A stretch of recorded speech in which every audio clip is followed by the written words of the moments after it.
There is a depth where the ocean stops feeling like Earth. No light, no color, no sense of up or down. Pressure builds until metal bends, and sound moves through water like a scream trapped in cotton. In this world, familiar life disappears, and what replaces it looks less like evolution and more like something that crawled out of a nightmare.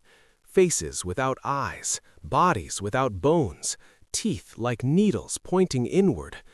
The fang-tooth fish has teeth so enormous it evolved special sockets in its skull just to prevent them from piercing its own brain. The deeper we descend, the less these creatures resemble anything we recognize. At around 1,000 meters below the surface, sunlight dies completely. This is the twilight zone, the last border of the familiar world. Here, vision becomes a gamble. The giant squid grows eyes the size of dinner plates, the largest in the animal kingdom, scanning the darkness for the faintest ghost of movement.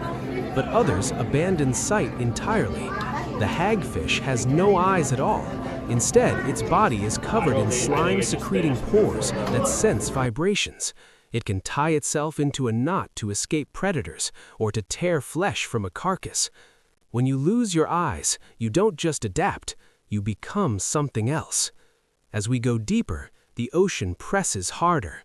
At 2,000 meters, the pressure is equivalent to having a fully loaded jumbo jet sitting on every square inch of your body.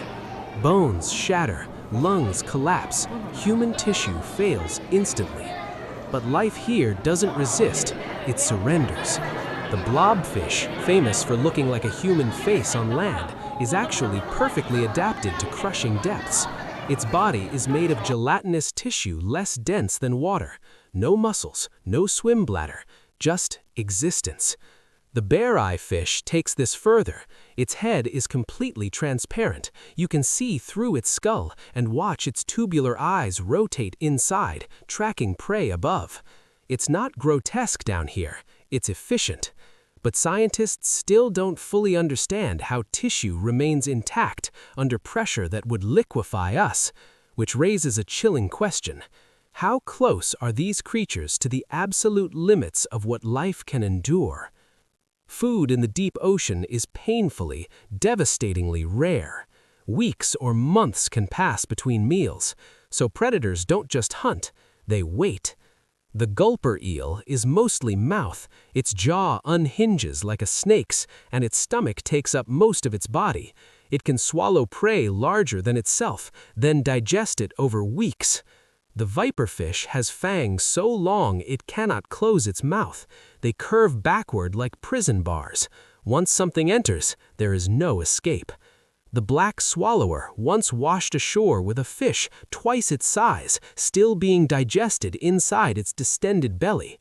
This isn't cruelty, it's mathematics.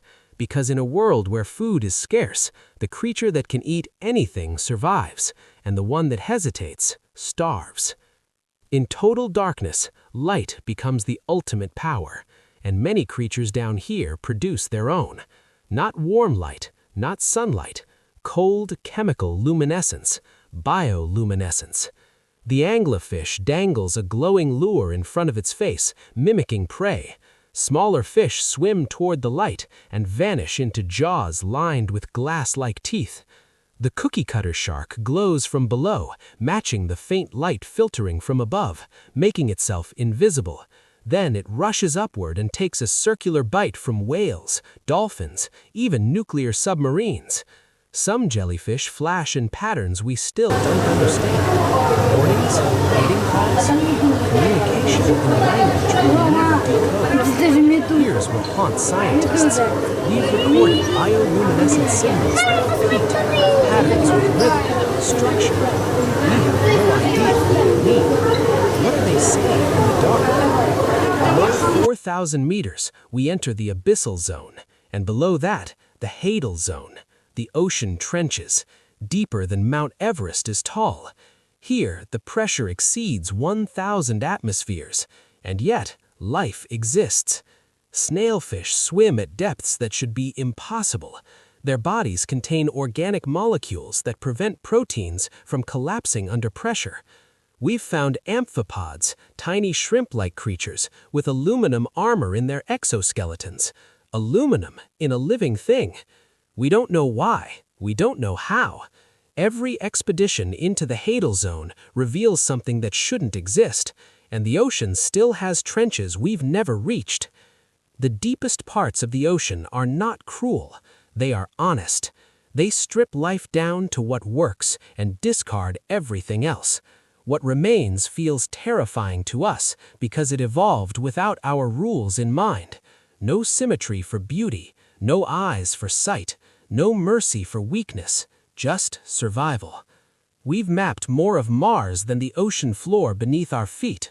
Less than 5% of the deep ocean has been explored, and every new descent reveals creatures that rewrite our understanding of what life can be.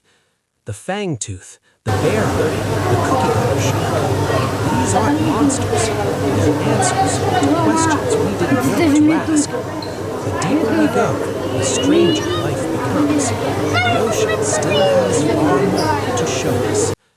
Darkness, a single bioluminescent flash in the distance, then nothing.